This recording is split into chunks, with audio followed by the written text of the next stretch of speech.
Bareskrim Polri telah menangkap dan menetapkan ratusan tersangka terkait dengan kasus demo yang berujung ricuh yang terjadi pada penghujung Agustus 2025. Kabar Eskrim mengklaim jika orang-orang yang ditangkap merupakan pelaku kerusuhan, bukan pendemo. Sore, hormati, terima kasih. Jadi dari rilis yang disampaikan oleh Bareskrim Polri ada 959 orang yang telah ditetapkan sebagai tersangka, termasuk diantaranya 295 anak. Dari 295 anak yang ditetapkan sebagai tersangka, tidak semuanya diproses hukum. Penyidik memberikan diversi terhadap 68 anak yang terbukti melakukan tindak pidana. Diversi merupakan mekanisme penyelesaian perkara anak di luar proses peradilan sesuai dengan Undang-Undang Sistem Peradilan Pidana Anak. Polri juga mencatat ada 246 laporan yang masuk ke Polda dan 1 laporan masuk ke Bareskrim. Sementara soal barang bukti yang disita seperti bom molotov, handphone, rekaman CCTV, akun media sosial hingga kendaraan yang digunakan oleh para pelaku. Polisi juga memastikan bahwa penanganan kasus dilakukan sesuai dengan prosedur sehingga individu yang diamankan merupakan mereka yang perusuh, bukan merusak fasilitas hingga merusak fasilitas umum. Jadi ditekankan sekali lagi ya bahwa bukan pendemo yang diamankan, tapi mereka yang melakukan kerusuhan dan juga pengerusakan fasilitas umum. Teman-teman sudah siap seluruhnya? Oke, kita hukum yang dilakukan oleh Polri bersama seluruh jajaran Polda, penegakan hukum hanya dilakukan terhadap pelaku yang melakukan kerusuhan.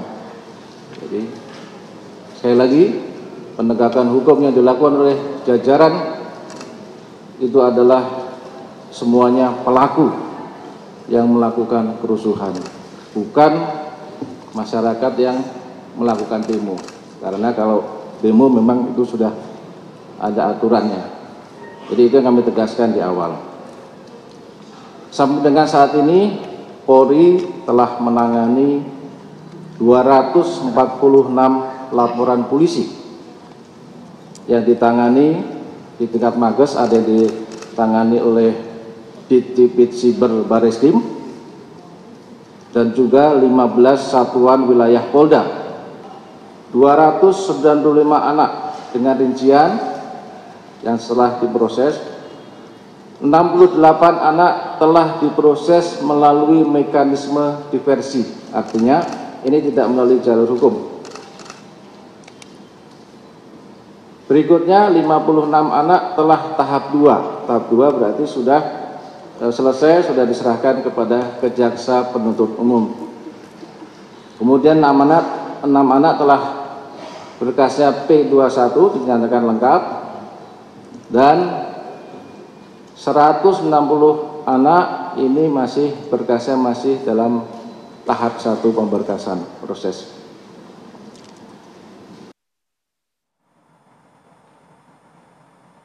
Ya, jadi kita sudah lihat ada ratusan orang yang diamankan, bahkan hampir 300 anak juga terlibat di sana dan sebagian sudah dilakukan diversi dan ini sudah sesuai dengan kaidah hukum yang diberlakukan. Harapannya adalah baik itu anak-anak maupun tersangka yang dewasa ini menjalani proses hukum sesuai dengan aturan yang berlaku. Tidak ada intervensi sama sekali dan tidak ada kekerasan yang dilakukan oleh pihak manapun ya. Nah, harapan seperti itu. Makanya kita coba bahas ya pagi hari ini ya. Sudah hadir bersama kami ada Ibu Margaret Aliatul Baimunah, Ketua KPAI. Selamat pagi, Ibu. Selamat pagi, Mbak. Terima kasih sudah hadir. Sama-sama. Kemarin ikut juga kan ya, Bu ya, pada saat Polri ya. Iya, Nah, nanti kita coba tanya-tanya ya.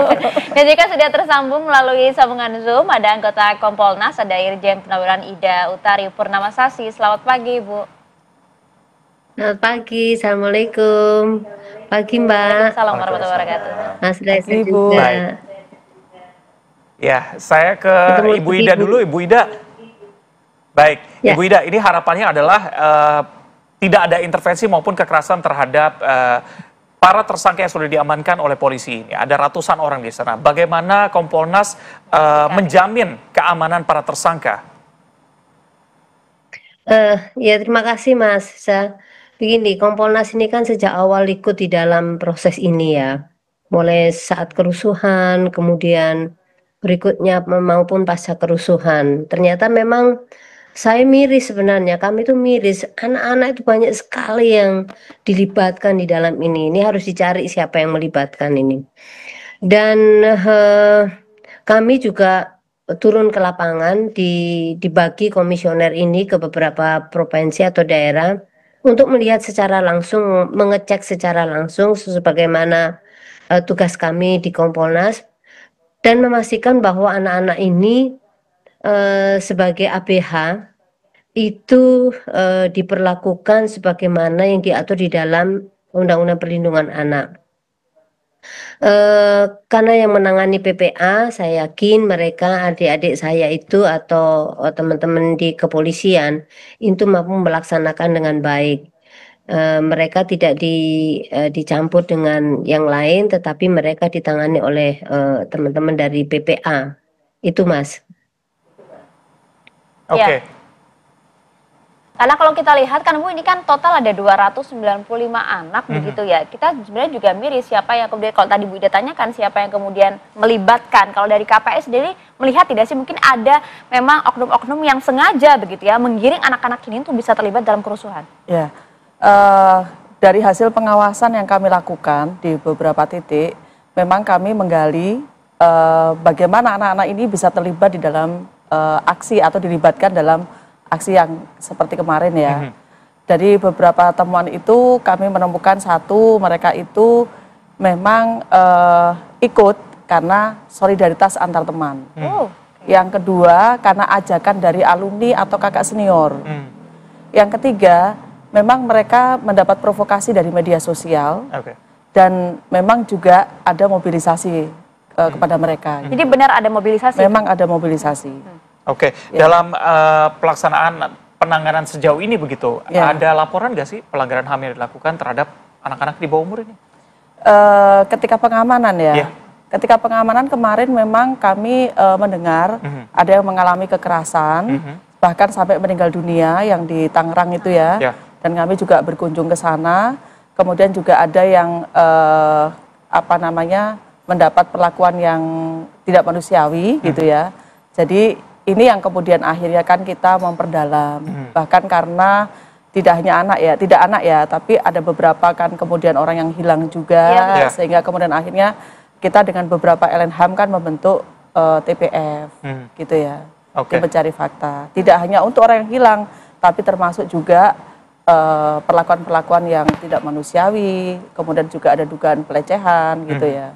Itu sih, kalau kepada anak, kami juga kemarin mendengar ada beberapa perlakuan yang tidak manusiawi yang tidak sesuai dengan peraturan perundang-undangan. Sehingga ini yang kemudian kami terus dorong ke Polri ya, supaya tolong fokus pada sebagaimana diatur di dalam perundang-undangan, terutama di Undang-Undang Nomor 11 Tahun 2012 tentang SPPA ya, Sistem Peradilan Pidana Anak. Karena anak tentu harus diperlakukan secara khusus sesuai dengan yang diatur di situ. Oke, kita beri kesempatan Ibu Ida untuk menjawab. Mungkin tadi Bu Margaret menemukan ada beberapa kasus yang ternyata melakukan kekerasan juga terhadap anak yang sudah diamankan begitu, Bu? Iya, memang pada saat awal itu kan semuanya kan bersamaan itu, orang dimasukkan semua awal itu. Sehingga kemudian dipilah-pilah setelah dilakukan interogasi 1 kali 24 jam ternyata ditemukan anak juga di situ. Nah, setelah ditemukan anak itulah baru mereka mentreatmentnya sesuai dengan ketentuan itu. Tapi begini, Kompolnas ini selalu menyampaikan kepada mereka, kami mengawasi kalian loh. Pastikan karena ini saya sampaikan bahwa Polri ini sedang semuanya melihat. Jadi tidak boleh satupun yang melanggar ketentuan pada saat melakukan pemeriksaan, baik itu orang dewasa maupun kepada anak-anak itu. Dan kalau kemudian terjadi kekerasan pada saat awal itu karena memang mereka tidak malam hari, kemudian setelah itu baru mereka melihat memperlakukan anak ini, bahkan mereka memberikan akses kepada teman-teman untuk bisa memberikan bantuan terhadap anak yang berhadapan dengan hukum ini. Saya pikir itu dan kalau memang itu mungkin saat-saat ini sudah tidak terjadi lagi, dan ini menjadi kewajibannya kita semua untuk selalu mengkritisi. Dan saya terima kasih kepada KPAI juga yang ikut mengawasi ini, dan mungkin lepas dari kami juga karena memang banyak tempatnya dan kami tidak bisa menjangkau semuanya, tapi kami yakinkan kepada Pak Kabariskim waktu itu bahwa penanganan untuk anak ini harus dilakukan oleh PPA. Dan di beberapa tempat memang dilakukan oleh adik-adik Polwan, teman-teman Polwan untuk melakukan interogasi ini, dan bukan hanya Polwan tetapi tandem semuanya, karena memang nanti terhubung dengan pada saat mereka melakukan investigasi itu kan pasti ada terhubungnya dengan siapa.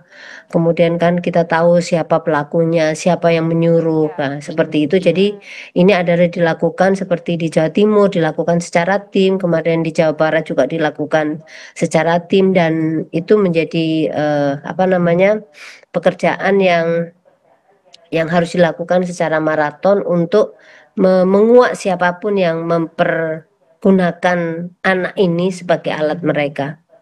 Demikian, Pak.